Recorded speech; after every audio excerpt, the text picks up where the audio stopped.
जय श्री कृष्णा। भगवान शिव की श्रेष्ठता तथा उनके पूजन की अनिवार्य आवश्यकता का प्रतिपादन।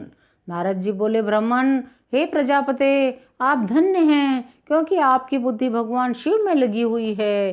ब्रह्मा जी ने कहा, तात, एक समय की बात है, मैं सब ओर से ऋषियों तथा देवताओं को बुलाकर सबको क्षीर सागर के तट पर ले गया, जहाँ सबका हित साधन करने वाले भगवान विष्णु निवास करते हैं।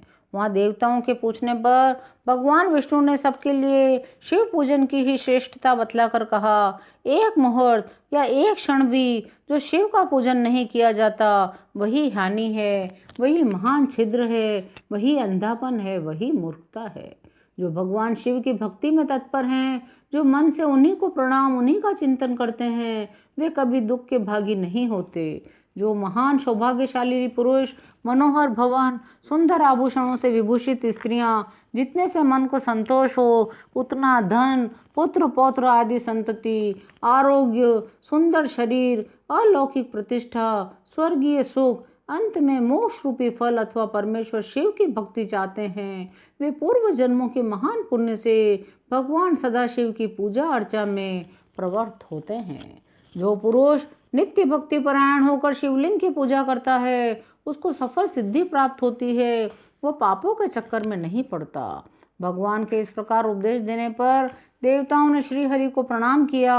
मुनि श्रेष्ठ उस प्रार्थना को सुनकर जीवों के उद्धार में तत्पर रहने वाले भगवान विष्णु ने विश्वकर्मा को बुलाकर कहा, विश्वकर्मन, तुम मेरी आज्ञा से संपूर्ण देवताओं को सुंदर शिवलिंग का निर्माण करके दो। तब विश्वकर्मा ने मेरी और श्री हरि की आज्ञा से देवताओं को उनके अधिकार के अनुसार शिवलिंग बना कर दिए। मुनि श्रेष्ठ नारद,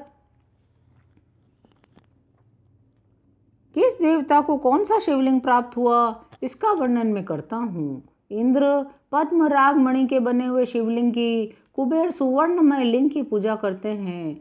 धर्म पीत मणिमय पुखराज के बने हुए लिंग की, वरुण श्याम वर्ण के शिवलिंग की, भगवान विष्णु इंद्र नीलमय, ब्रह्मा हेममय लिंग की पूजा करते हैं। विश्वे देवगण चांदी के शिवलिंग की, वसुगण पीतल के बने हुए लिंग की, दोनों अश्विनी कुमार पार्थिव लिंग की पूजा करते हैं।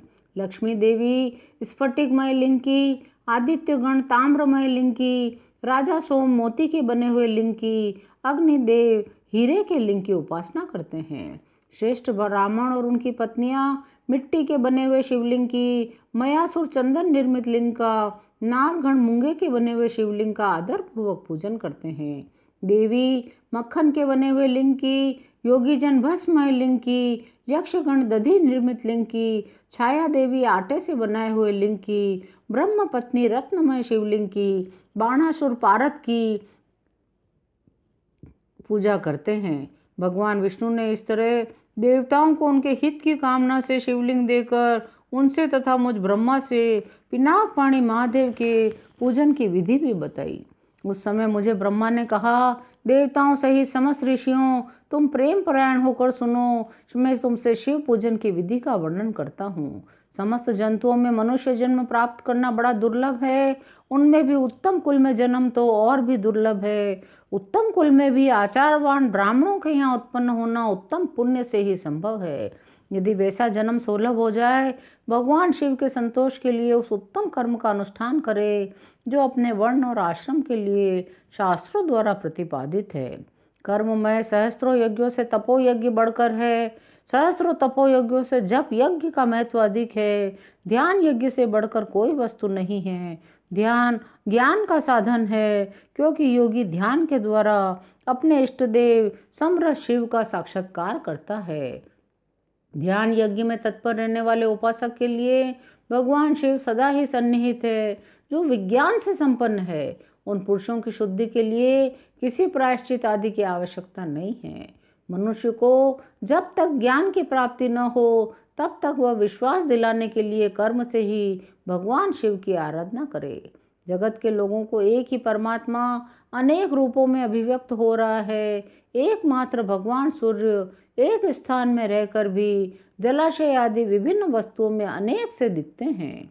देवताओं, संसार में जो जो सत्य या असत वस्तु देखी या सुनी जाती है, वह सब परम ब्रह्म शिव रूप ही है। जब तक तत्व ज्ञान न हो जाए तब तक प्रतिमा की पूजा आवश्यक है। ज्ञान के अभाव में भी जो प्रतिमा पूजा की अवहेलना करता है उसका पतन निश्चित है। इसलिए ब्राह्मणों, अपनी जाति के लिए जो कर्म बताया गया है उसका प्रयत्न पूर्वक पालन करना चाहिए, क्योंकि पूजन और दान आदि के बिना पातक दूर नहीं होते।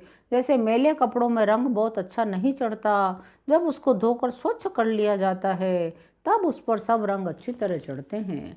उसी प्रकार देवताओं की भली भांति पूजा से जब त्रिविध शरीर पूर्णतया निर्मल हो जाता है तभी उस पर ज्ञान का रंग चढ़ता है, तभी विज्ञान का प्राकट्य होता है। जब विज्ञान हो जाता है तब भेदभाव की निवृत्ति हो जाती है।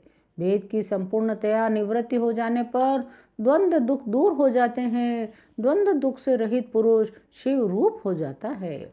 मनुष्य जब तक गृहस्थ आश्रम में रहे तब तक 5 देवताओं की, उनमें श्रेष्ठ भगवान शंकर की प्रतिमा का उत्तम प्रेम के साथ पूजन करे, अथवा जो सबके एकमात्र मूल हैं उन भगवान शिव की ही पूजा सबसे बढ़कर है, क्योंकि मूल के सींचे जाने पर शाखा स्थानीय संपूर्ण देवता स्वतः तृप्त हो जाते हैं।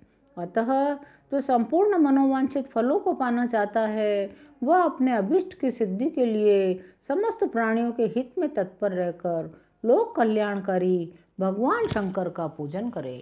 आज की कथा यहीं विराम लेती है। शेष अगले अंकों में शिव कथा सुनने के लिए चैनल को सब्सक्राइब कीजिए। ओम नमः शिवाय।